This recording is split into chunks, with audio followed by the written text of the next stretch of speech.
พี่น้องซุ่มเจ้าเห็นคลิปวัดศรีบาดลที่เราไปขี่ซิ่งซ่านั่นบ่เรายืนอยู่เทิงซิ่งซ่าไกวไปไกวมาไกวบ่ทันใดเสาซิ่งซ่าหักลงพี่น้องเอ๋ยโอ้ยซิ่งซ่าก็ล้มไปทางหน้าเนาะใครในเรายืนอยู่หม่องนี้บัดนี้เนี่ยถ้าแม่เราแล่นออกไปทางหน้าเนาะอุ้ยข้านซิ่งซ่าทับหัวเราทับข้อเราพี่น้องสิบ่ตุยซะติคนเบิ่งตอนแรกก็พากันหัวขวัญกันแตกโคบๆพี่น้องเอ๋ย แต่ขับเบิ่งไปเบิ่งมาอันตรายดิอันตรายดิพี่น้องไกวซิ่งซ่าไปเพราะท่านใดเนาะผู้ไทยคิดกับบอกว่าเบิ่งด้วยว่าอายุกับซิ่งซ่ากับอายุเล่าพ่อปันกันเอาโลดพนาวานะไกวไปไกวมากไกวแป๊บเดียวกันแกลงโลดพี่น้องเอ้ยอุ้ยข่อยละตกใจน้ำตกใจน้ำพี่น้องตอนแรกก็หัวลอกอยู่มาหลังก็ตกใจน้ำอีหลีล่ะนกพงศกรก็คือกันแล้วว่าเราเห็นตอนแรกก็ขำปัดหลังมาคิดไปคิดว่าเสียงต่อชีวิตแล้วมาโพดว่าจังสิล่ะแวบแรกมันก็ได้ขำแต่ดูจริงๆทั้งคนเกือบขิด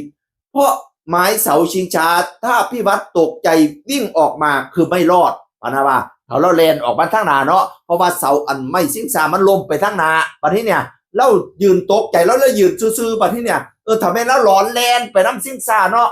อันบัดนี้ไม่กะสิล้มทับหัวทับข้อเราโอ้ยไม่อยากนึกสภาพเลยพี่น้องเอ๋ยคือไม่รอดถ้าวิ่งไปอย่างนั้นน่ะและถ้านัดตกภูเขาก็แย่เช่นกันเจ้าของรีสอร์ทต้องใส่ใจกว่านี้ครับปัสมานัดกันยืนอยู่ทางหน้าพี่น้องเอ๋ยมันเป็นเหวลงไปนาฐานะตกภูเขากับบ่รอดประสันอันนี้ความคิดเห็นของนกพงศกรพี่น้องเอ๋ย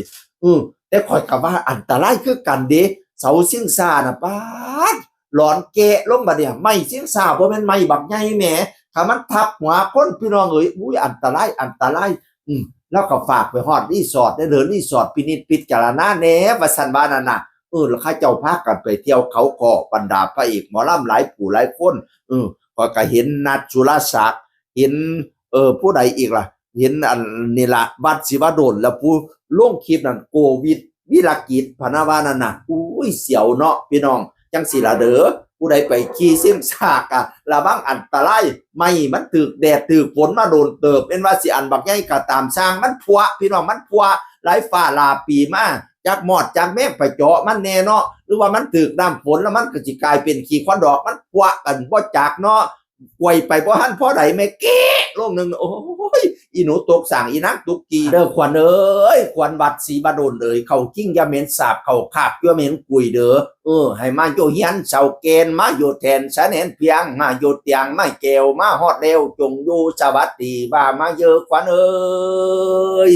มาเด้อขวัญเอ้ยขวัญเจ้าไปหมดน้ำบ้างเลิกกินป่าขวัญเจ้าไปหน้าทงหลวงกินเขา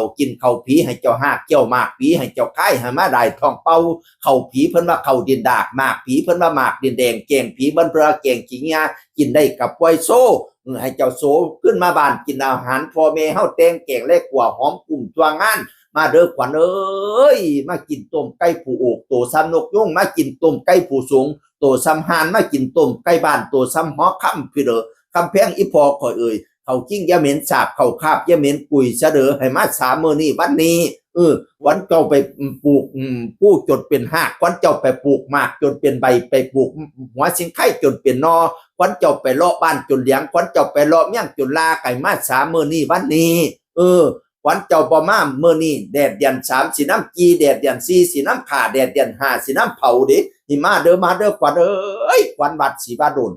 เขาเนี่ยเขากิ้งเสดออีพอกเอ่ยว้ายก็เป็นลมทับเป็นม้อยละแมงไปกับหม่องพี่น้องเอ่ยเสียงคนเก่าเว้าสู่ฟังสวัสดีครับสวัสดีครับ